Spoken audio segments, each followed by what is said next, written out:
외아들을 장가 보낸 동시에 저는 황혼이혼을 하게 되었네요. 제가 지금 하는 일은 민간 어린이집 원장을 맡아서 하고 있습니다.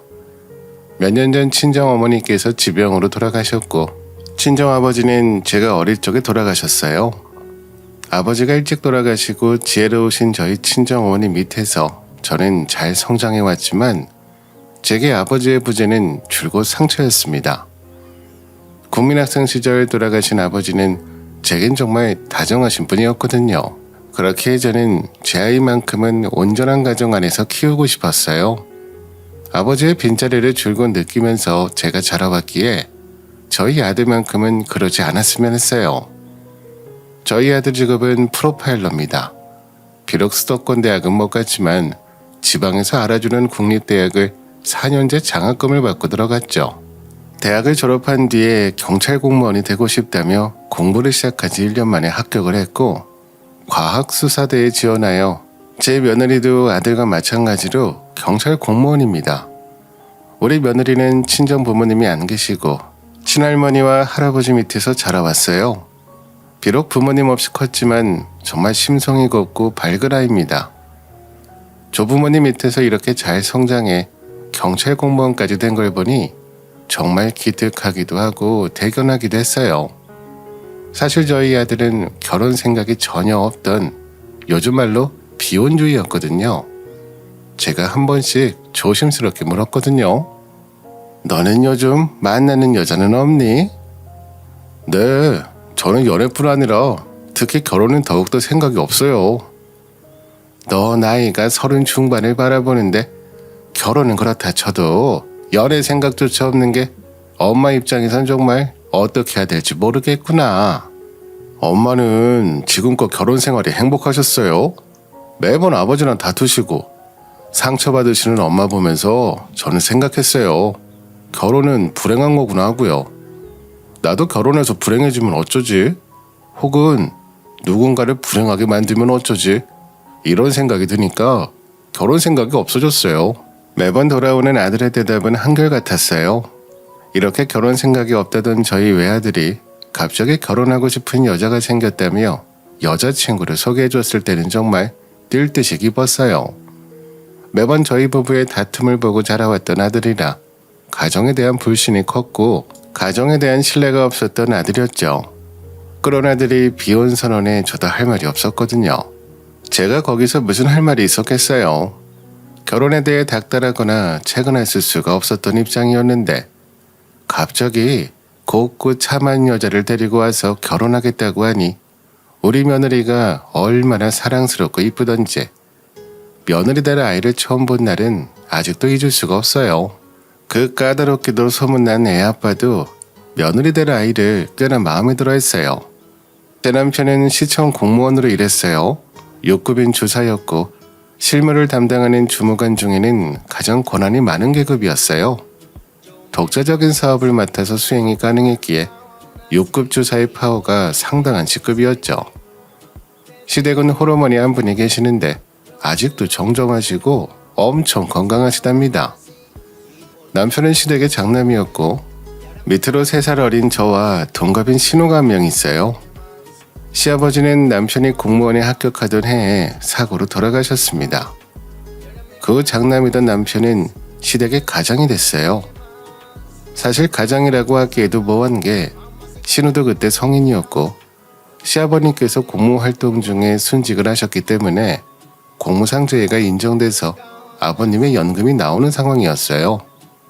저희 시어머니는 어떤 분이셨냐면 우리 장남이 세상에 하늘이고 태양이다. 우리 장남이 언제나 최고고 우리 아들 하는 말은 하나도 틀린 게 없이 언제나 옳다. 라고 하시는 분이셨어요. 우리 아들 밥 굶고 다니까 항상 전전긍긍해 기침이라도 한번 하면 아주 죽을 병에 걸린 것 마냥 난리가 나셨던 분이셨죠. 남편은 아주 떠받들듯이 하십니다. 신우에게는 신우와 띠동갑인 아주버님이 있어요. 나이가 많으면 돈이라도 많아야 하는데 정말이지 나이만 많은 남자랑 결혼을 했고 띠동갑 차이라 시어머니도 남편도 반대를 많이 했지만 세기의 사랑을 하는 것 마냥 하더니 애부터 덜컥 갖고 혼인신고를 먼저 했어요. 결혼식은 여지껏 못 올리고 지금껏 살고 있네요. 아주버님은 사업을 굉장히 좋아하는 사람이었어요. 신우랑 만날 당시에 사업을 하고 있었는데 결혼을 하고 보니 빚이 더 많은 사업이었어요. 그래도 신우랑 결혼을 할 당시는 나름 사업이 풀리고 있던 때라 둘이 신혼집을 구해서 살았어요. 신우는 우리 결혼식에도 축의금을 안 냈지만 하나밖에 없는 조카가 태어났을 때도 그 흔한 내복조차 사준 적 없었어요. 조카 첫 돌잔치에서는 자기 친구들을 소개했었는데 그 친구들이 낸 축의금을 우리에게 주기는커녕 날름 자기가 할 정도로 염치가 없는 사람입니다. 없는 형편에 애들은 뭘 그리 줄줄이 낳았는지 신우한테 딸린 애만 셋이었어요. 신우가 셋째 임신했을 때 아주버님 사업이 망했고 그나마 있던 집이고 뭐고 홀랑 다 날려버리곤 홀어머니를 모신다는 핑계로 시어머니 집에 들어가서 같이 살았어요. 말이 좋아 어머님을 모신다는 거지 그냥 어머님 집에서 얹혀 사는 거였죠. 시어머니는 둘째 신우랑 같이 손주들 육아 분담을 해야 됐고요. 저와 남편의 문제는 여기서부터 시작됐어요. 신우 남편 사업이 망하고 시어머니 집에 얹혀 사는 과정에서 둘 사이도 만만치 않게 싸웠나 봐요. 신우는 남편한테 시도 때도 없이 전화해 시시콜콜 자신의 가정사를 이야기하며 눈물 콧물 쏙 뺐었어요. 남편은 새벽에도 그걸 다 들어주고 있더라고요. 그런데 이 정도만 하면 저도 그러려니 하겠죠. 문제는 금전적인 것도 남편에게 많이 의지한다는 것이었어요. 시어머니는 장남에게 원래 의존도가 높으신 분이었고 신우도 아주버님 사업이 망하고 자신의 처지가 처량해지니 제 남편한테 의지를 하게 되더라고요. 정말 남편을 신우랑 시어머니랑 같이 나눠 가진 거였죠. 아주버님은 남편 지인의 소개로 시골에 있는 농장을 인수해서 운영하게 됐는데 인수 과정에서도 남편이 또 도와줬어요. 저한테 일절 상의도 없이 대출을 내서 도와준 거였더라고요. 농장에서 나오는 수익으로 저희에게 갚겠다곤 했지만 아니나 다를까 농장을 운영하면서 우리한테 가져다 준 돈은 일절 없었어요. 그 대출 빚도 우리가 다 갚았었네요. 정말 우리 부부싸움의 원인 90%는 신우와 시댁 때문이었어요. 어김없이 신우 때문에 남편과 싸운 날이었어요. 당신이 버는 족족 시댁에 다 가져다 주면 우리는 도대체 무슨 돈으로 살림하고 돈 모아? 혼자 있는 우리 엄마 지금 동생 내가 모시고 있잖아. 그런데 장남이 내가 어떻게 가만히 있어? 보태는 게 당연한 거지. 시댁에 줄줄 새는 돈 때문에 우리도 항상 돈이 모자라. 그래서 나 애 낳고 제대로 조리도 못하고 다시 어린이집으로 일 나가고 있잖아.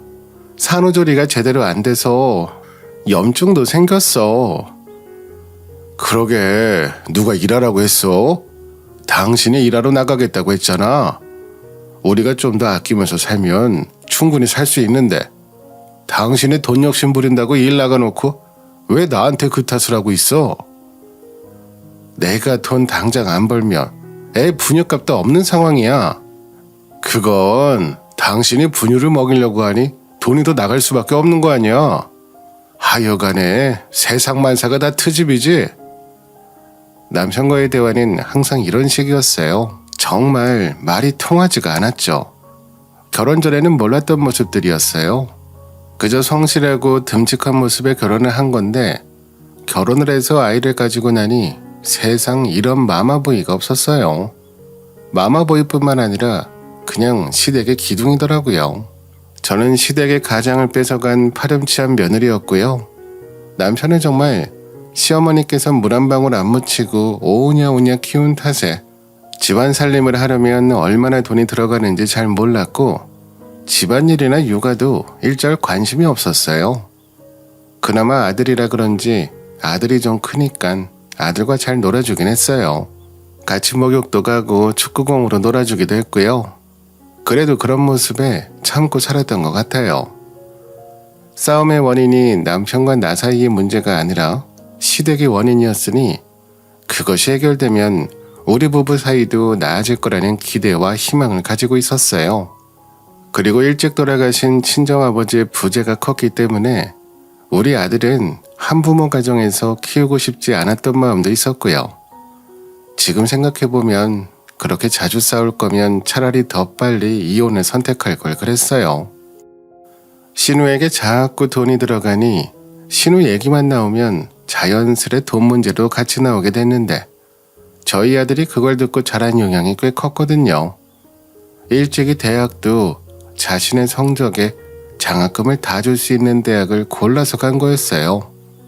훨씬 더 좋은 대학을 갈 수 있었음에도 불구하고 지방에 있는 대학을 선택한 걸 보면 돈 문제로 부담 안 주려고 했던 것 같아요. 그래도 아들에게는 아빠가 있는 게 더 나을 거라 생각하며 버티고 살아온 세월이 32년이네요. 하지만 저를 더 이상 버티지 못하게 만들었던 사건이 우리 아들 결혼식 후 터졌어요. 결혼 생각이 없다던 아들이 결혼할 여자를 데리고 왔을 때 시모도 손자의 결혼식을 기다려왔던 터라 얼굴을 보자고 성화였어요. 그래서 며느리 될 아이를 데리고 시댁에 같이 인사드리러 갔었죠. 신우는 정말 대놓고 예비 며느리 될 사람을 위아래로 훑어보며 며느리가 손에 쥐고 온 선물부터 꺼내봤어요. 소고기 사왔구나. 특수부위랑 같이 사오지 말고 그냥 등심만 사오지.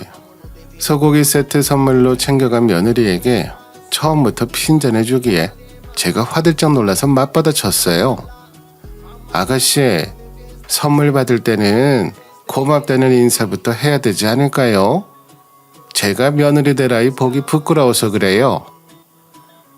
그러자 신우는 그냥 하는 말인데 왜 사람 면박을 주고 그래요? 벌써부터 며느리 챙기기 들어가는 거예요? 새언니, 여기도 새언니 시댁이라는 거 잊지 마세요. 저는 더 대꾸하고 싶었지만 며느리 될 아이의 눈치가 보이더라고요. 며느리의 눈과 마주치니 며느리는 제게 괜찮다는 듯 웃어 보였어요. 물론 제 아들은 그런 고모의 태도에 불편한 표정을 짓고 있었지만요. 아들과 며느라이가 간 뒤 신우가 저와 남편에게 말하더라고요. 부모 없이 자란 애라며 부모 없이 큰 애를 뭘 믿고 덥석 며느리로 받아들이는 거예요. 저는 이 결혼 반대예요. 그 말에 제가 엄청 화가 나더라고요. 아가씨, 부모 없이 자란 게 죄입니까? 말 함부로 안 하셨으면 좋겠어요. 저희도 며느리 될 아이 댐댐이 보고 시키는 거예요. 그러자 신우는 새언니, 아들이 결혼할 나이가 됐으니 괜히 마음 조급해진 거 아니고요. 그런 마음에 사람 제대로 못 보고 결혼부터 무턱대고 진행시키는 것 같아 보이는데요. 아무나 데리고 와도 그냥 시킬 것 같아서 물어보는 거예요. 그래서 제가 결혼 생각 없다던 우리 애가 데려온 여자예요. 괜찮은 사람이니 저희 아들이 결혼 생각이 들었겠죠. 저희가 부모고 부모 될 사람이 허락했으면 그걸로 된 겁니다.